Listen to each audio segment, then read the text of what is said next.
right, we are live.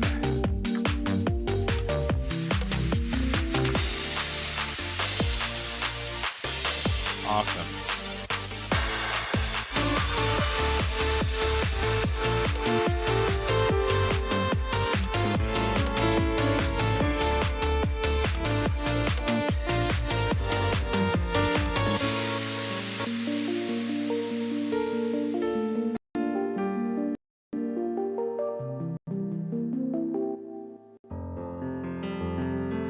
All right, Happy New Year. Welcome to the Rigganators live stream.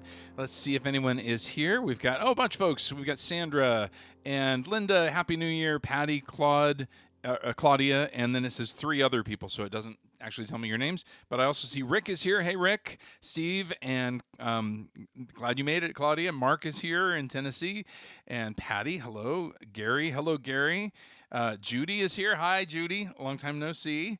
Renee and Becky are all here, and other folks are checking in. So this is our first live stream of the new year, and so I'm going to do some songs, kind of thinking about that. Now, you know that like the whole idea of a new year is a little bit of an arbitrary thing. There's not anything really, or spiritual or even real that happens just because we flipped the calendar to a new page. But I think there is something helpful about having just sort of a rhythm of looking back and assessing what has been there in our past, and looking ahead and thinking, well, what am I going to do different? How am I going to change? What are the things that I'm going to hold on to? What are the things that I'm going to strip away? And just giving yourself permission to start over. Has anyone ever needed to do that? I certainly have, and so the new year kind of is a good place to do that, to establish some new disciplines in your life that are going to make your life better.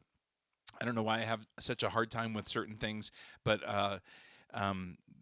deciding this time of year that I'm gonna make some decisions that are different. I'm gonna have different outcomes in my life because I'm going to choose differently. Maybe seeing that, or maybe not. Maybe New Year's is just too arbitrary, and so you don't bother with that. That's fine, whatever. But we are going to be talking about kind of thinking about the things that we can assess about ourselves that we want to change, and want to draw closer to the Lord, want to be in the Word more, want to choose kindness in our interactions with people. I don't know what you're like when you're driving and people are jerks around you, but I'm not like an aggressive, mean driver, but I do have some choice words for some of the people on Highway 16 in particular, coming from Emmett to Boise. Whew, that's a rough stretch of road. So maybe you're thinking about what are the things that I can do to kind of improve my future. Let me check in again, and then I'm going to go ahead and dive into this first song. Hello, Michelle White. Tell Phil hi, I said. Hello, Deb and Becky and Mark Stevens and Dina Green. So many friends. Good to see her. So this first song is one that reminds me, and again, here we are at a brand new year. This song reminds me of number one priority. And I will tell you, I wrote this song as I was about to be ordained for ministry, and I was thinking a lot about, well, what is it I want to accomplish in ministry, and I realized it can all be summed up in this way. I want to hear, "Well done, my good and faithful servant." I want to not be ashamed when the day comes that I meet the Lord face to face. And so, to me, that kind of became my sort of the priority that helped me figure out what all my smaller day-to-day priorities would be.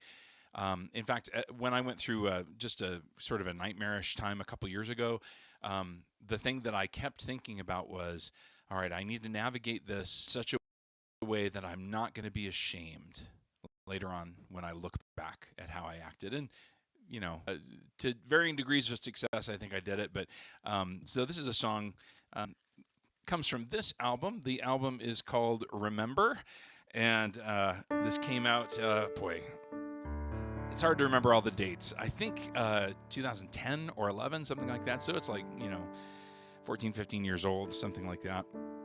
And so this is the song that helps me remember what my number one priority is, and the song is called Well Done. And I wasn't as ready as I thought I would be. Let me get this set up. And I I do love the fact that this song is really simple. It doesn't have a whole lot of lyrics because there's not a whole lot that needed to be sort of outlined. It's just, boy, what do I want to hear? I want to hear well done. And so I remember I was reading in Nehemiah at the time, and Nehemiah is saying, "Remember me with favor." And I thought, well, that's the same idea. That's what I want. I want to be remembered by the Lord with favor. And so this is well done.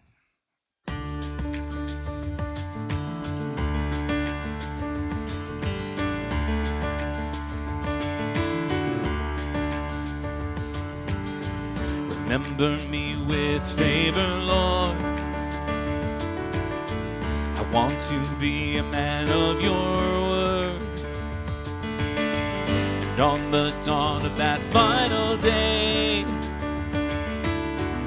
all I want is to hear you say, well done, my good and faithful servant, well done. Well done, my good and faithful servant, well done, well done.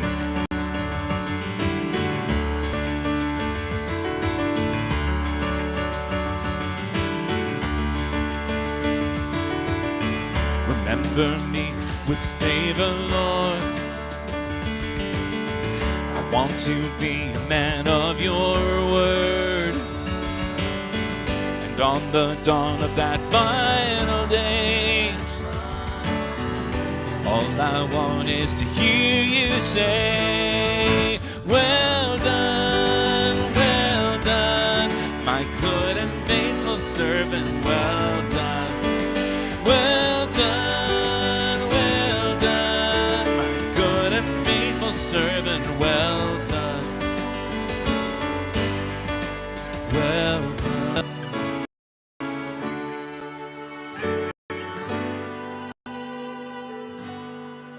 I want to hear well done. And on the dawn of that final day, all I want is to hear you say, well done.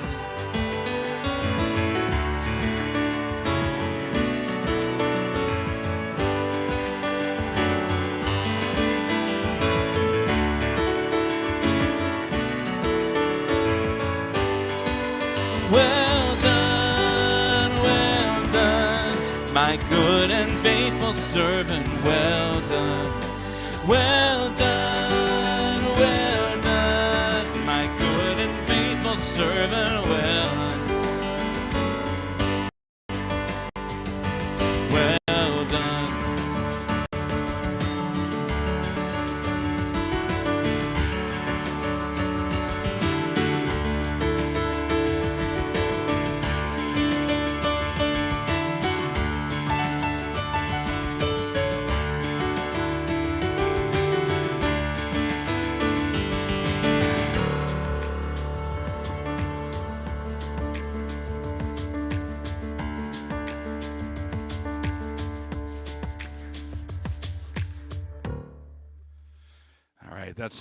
That's well done. And like I said, that is, as we enter into a new year, I've just been thinking a lot about, that's the top priority for me, is to be found faithful, and for God to be able to say to me, well done, my good and faithful servant. Now, human, and so that means plenty of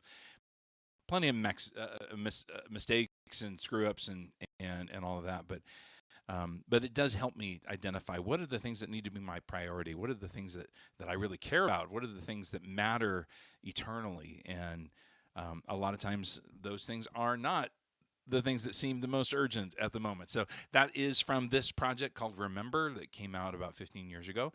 And so that song was called Well Done.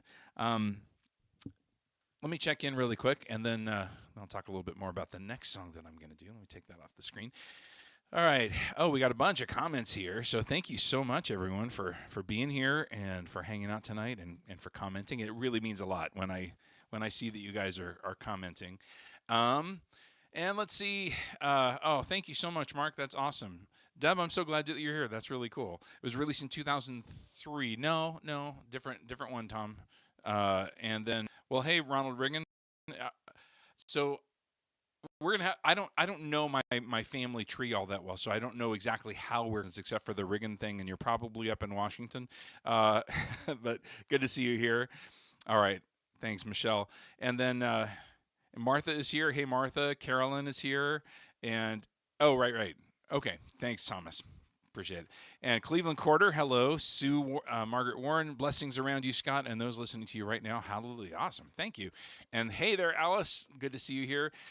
Sandra says that's a song that she loves. Great tune, and the words really make me stop and consider my life. That's how I feel, and that's what I want. It's also, if you go back and listen to it, it's one of those songs where I was experimenting with, can I do weird things with time signatures and have nobody notice? And what that means is the song is in 3/4 and then 4/4 and then back to 3/4. And if you're a musician, you know what I'm talking about. But it's 1. Remember me with favor, Lord. This is in 4/4. 2, 4, 1. I want to be a man of your 1, 2, 3, 4. But the chorus, well done, 2, 3, 4, or 1, 2, my good and faithful servant, well done. But we were in the production process trying to make it feel seamless, like there wasn't anything musically weird that happened there. I love that kind of thing. So anyway, thank you, Tom. Sweet. Thank you, Linda. Thank you, Alice. Geraldine, thank you so much, and appreciate you a lot. Okay, guys, so here's the next song. The next song came, it's funny because I was talking to a friend of mine who's a musician and a singer, and this was maybe 3 years ago, and we were talking about a bunch of just really crushing things that I was experiencing, and she said, you wrote a song about it. And I'm like, what are you talking about? She said, this is my friend Stacy Frennis, and Stacy said, your song, What Remains, about what you're going through right now. So God kind of gave you that song even before you really experienced in full what the song's about. I thought, she's absolutely right, because I went through that season where basically everything in my life was swept away. And what I learned was that after the storm had passed and the dust had settled, that all that was left was Jesus. I mean, I didn't have anything left. I mean, truly, everything that I valued was taken out of my hands. And maybe some of you have had that or something similar. And it's funny because what Stacy told me was, she was like, go back and read that lyric, because I think it's about this. I think that was God giving you some of the words to process what you're even before it really fully happened. And so I'm actually gonna read the lyric to this song to you guys, partly because I really value this lyric, and I don't want you to miss it. I've recorded it 2 times. My last 2 records both have this song on them. One of them is the version I'm going to do tonight. The other version is just piano, and it's called What Remains. And the piano version is on Bright Hope, and the version I'm going to do tonight is on Beautiful and Terrible. And let me just read these words to you and see if you relate to this or not. I thought by now I'd have the answers. Instead, my head is full of questions. So many hopes I've followed after are scattering in all directions. I know so much less than I used to. I got lost there. I know so much less. All my convictions have been shaken. But I would not go back if I could choose to. Because what remains cannot be taken. What remains cannot be taken. And I thought by now I'd never fail you. Progress in unbroken procession. But in the death of pride and virtue, I've felt the birth of real compassion. I know so much more of forgiveness, having received so great a measure. My scars only serve to bear witness that what remains is mine forever. What remains is mine forever. And I'm counting the cost of all that I have gained. I count it as loss compared to what remains. And I know the taste of disappointment. That bitterness is now familiar. But if my failure was a poison, at least it's made my vision clearer. I know forgive me if it's just the shame of my confession. When time after time, Lord, you've been faithful. And I'm weary of my self-obsession. I've grown weary of my self-obsession. I'm counting the cost of all that I have gained. I count it as loss compared to what remains. I know so much less than I used to. And the path ahead remains uncharted. But if I don't know the way, I know that you do. And you will finish what you've started. I know you'll finish what you've started. I thought by now I'd have the answers. I don't know if anyone relates to that. If you don't, I'm really glad for you. But I also think there will probably come a day where, to some degree, you'll know what this song is talking about. And I guess I'm here to testify that after everything is swept with just Jesus, it's a powerful thing to know that he is enough. And so I'm going to do that song. This is, again, from the Beautiful and Terrible record. I've also recorded it again as just a piano ballad on my Bright Hope record, but this is the version from Beautiful and Terrible. It's called What Remains.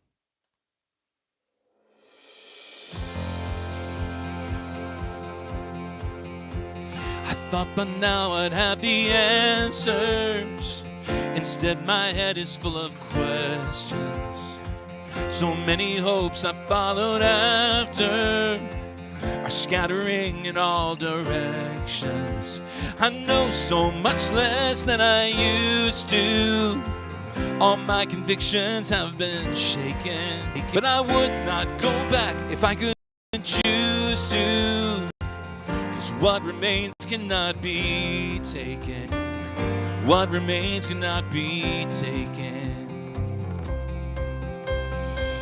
I thought by now I'd never fail you. Progress in unbroken procession. But in the depth of pride and virtue, I felt the birth of real compassion. I know so much more of forgiveness, having received so great a measure. My scars only serve to bear witness that what remains is mine forever. Oh, what remains is mine forever. I'm counting the cost of all that I have gained. Count it as loss compared to what remains. I know the taste of disappointment. That bitterness is now familiar. But if my failure was a poison, well, at least it's made my vision clearer. Forgive me if I sound ungrateful. It's just the shame of my confession. When time after time you've been faithful, and I'm weary of my self-obsession. Grown weary of my self-obsession. I'm counting the cost of all that I've gained. I count it as loss compared to what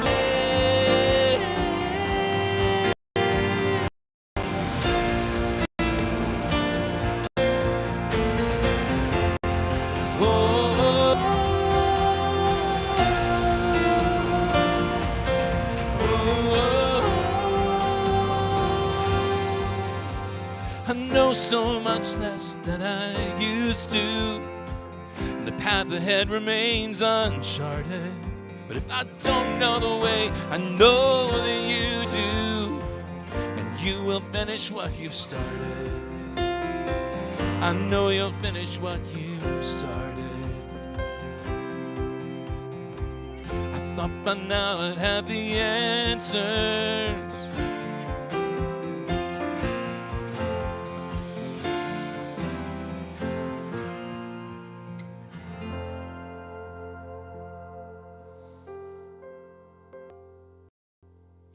I know so much less than I used to. I used to be so confident about so many things.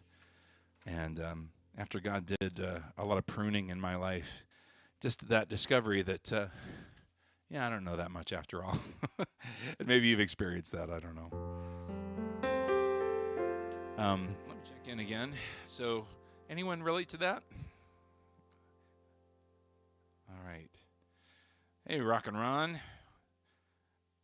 That's the host of a radio show that plays some of my stuff. So thank you guys. Appreciate that. And hey there, Jana. Appreciate it. Cool. So great. Hey, John Mark Humphreys. Been a long time since I have seen you. Hope you're doing well. And there's Caitlin, my niece. And Sandra says, what remains is a song describing the last several years of my life. Well, I understand, sister. I do. Hey there, Nate Ridgway. Fantastic music songwriter and artist, Nate Ridgway. Thanks, Ron. Appreciate it. Hey there, Kelly and Claudia. Wow, thank you very much. I'm glad that I know that when I wrote that, I've written several songs that I thought, boy, these are too personal. I'm not sure anyone else is really going to get it. Those are the ones that everybody tells me, man, you have no idea how much that meant to me. And that's, I mean, you do the creative work because it meets a need in you, but there's something so powerful about creating something and having other people say, oh, I recognize that. I have felt that way, or I know what you're talking about. That's incredibly affirming. So it's also really scary because sometimes you feel like if I reveal this about myself, will there be crickets afterward? And so I'm glad that this means something to you guys. Hey there, Dave Irish. Another all these awesome musicians are in my live stream today. How you doing, buddy? I get nervous around those believers who seem to have all the answers. I know what you mean, Dave, and I've been that guy. Thanks, Tom. Thank you. You guys are awesome. I'm going to do another song, and this is from the Bright Hope album. Actually, it's not from the Bright Hope album. There was a version of this song on the Bright Hope record, but I'm going to do the version that is on the Acoustic Set album. I did a bunch of reworking of some songs from my last couple records and put this out as an EP digitally. It's out there on, does iTunes still exist? Apple Music, yeah, and Google, and all the places, Spotify and Pandora and whatever. So I redid this song. This is Enough for You. I call it the Map song, and I wanted to just read 2 Corinthians chapter 12, beginning with verse 7. This is Paul the Apostle. And this is in, this is in regards to, talking about beginning of the year and how it is sort of a random thing to decide that January 1st is the day that we all collectively agree that we're going to do things differently or make improvements or work out or diet or make a plan to study my Bible more frequently or whatever it is that you are wrestling with. It is a random and arbitrary thing to assign a particular day and say, this is the day where magically everything changes. But this is something that we do as a society. We look at January 1st and think, okay, assessing what has come before and looking ahead at what's coming, here are the things that I want to change. And so whether you've made resolutions or if you like the language of intention better, I'm intending to do this and that. As I said earlier, one of the things that's really helped me is knowing that I want, in the end, for my life I want to be found faithful, and I want God to say, well done, good and faithful servant. And having that as kind of an ultimate goal trickles down into all of these other things, and in many ways makes decisions for me about, should I do this, should I not do this? Should I put all my energy into this thing, or should I put it into this? And it really does help. It does help. So I want to encourage you to consider that. Now, Paul the Apostle is writing in 2 Corinthians about about his struggle with something. We don't know what it is. There have been speculations that he was blinded or that he had some injury that wouldn't, maybe he had back pain. I don't know. But he had something that he called the thorn in his flesh, and he asked God to remove it, and God didn't. And God's answer is really interesting, and I think I understand it better now than I used to. I always puzzled over what kind of answer is this? But here's what Paul writes in 2 Corinthians 12, 7 through 10. He says, I was given a thorn in my flesh, a messenger to torment me. 3 times I pleaded with the Lord to take it away from me. But he said to me, my grace is sufficient for you, for my power is made perfect in weakness. Therefore, I will boast all the more gladly about my weaknesses, so that Christ's power may rest on me. That is why, for Christ's sake, I delight in weakness, in insults, in hardship, in persecutions, in difficulties. For when I am weak, then I am strong. This is the song that I was thinking about, how I didn't know north from south anymore in my life. I didn't know. I felt like I didn't have much of an idea. My internal compass wasn't working, and I was just crying out to God, show me where I'm supposed to go. What are at least are my next steps? Just light to see a couple of steps ahead. And I really believe that and I didn't hear the audible voice of God or anything, but I really believe that God was telling me exactly what he told Paul. My grace is sufficient for you. It's enough for you. What I've already given you is enough.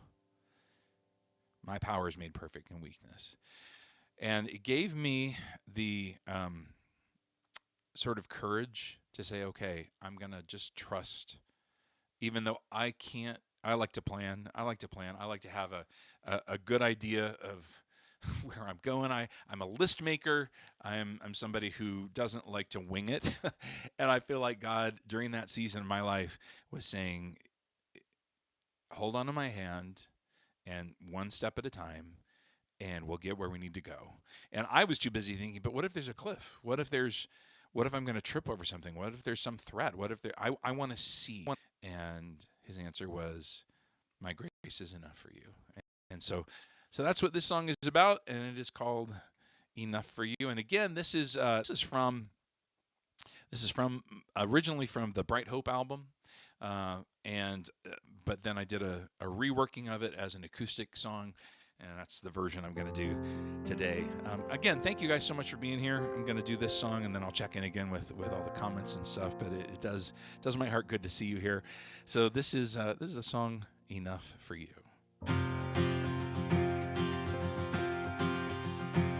If your word is my compass, then it's all that I have. It's a lamp to my feet and a light to my path. You're guiding my steps, but I still want a map. I still want a map. And I'm feeling my way through familiar terrain. I can't help but stumble again and again at what I wouldn't give for a glimpse of your plan. Just a glimpse of your plan. And you say, my grace is enough for you. It's enough for you.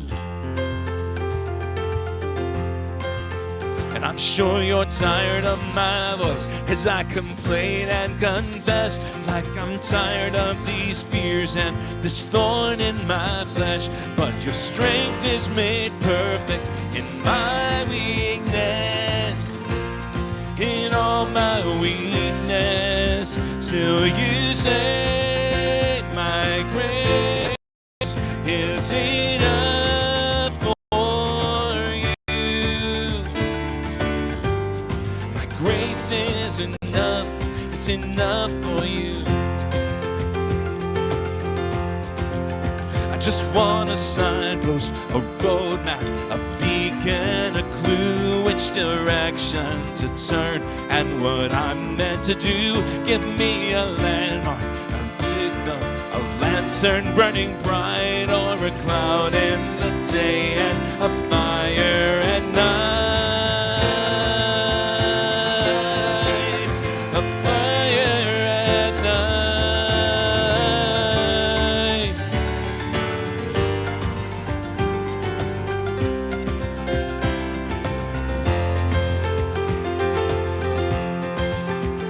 Still your word is my compass, and it's all that I am. A lamp to my feet and a light to my path.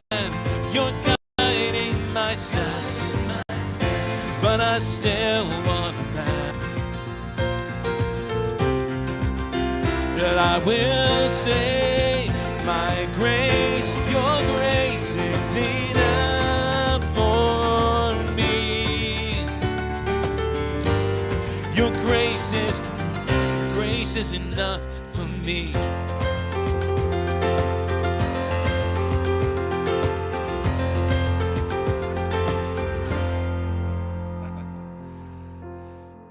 I'm very thankful for his grace.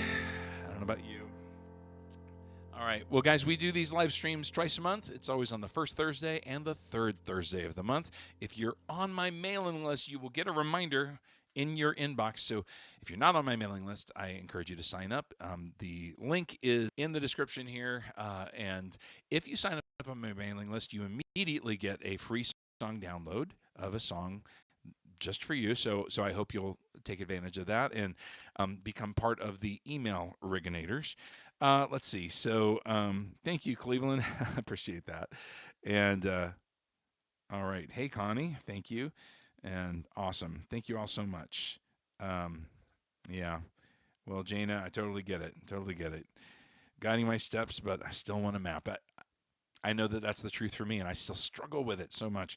His grace is sufficient. Amen. All right. Well, everybody, thank you again. I do want to remind you, it is brand new year, and let's set our highest goal to be living lives that bring glory to our God. Let everything that we do bring him glory.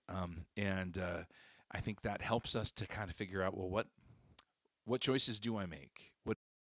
I think we all wrestle with what is God's will for me. And sometimes we're thinking about career or spouse or some of those kinds of things. But God's will for us in every day is to be obedient to him and to be faithful to him. And that narrows down our options and our choices every day. So, all right. Thanks again. Thanks, Tom. Thank you, Claudia and Linda. You guys are awesome. Have a fantastic new year. And I'll see you in a couple of weeks when we do this on the third Thursday of the month. And I guess I'm going to wrap it up. So thanks very much. God bless you guys. All right.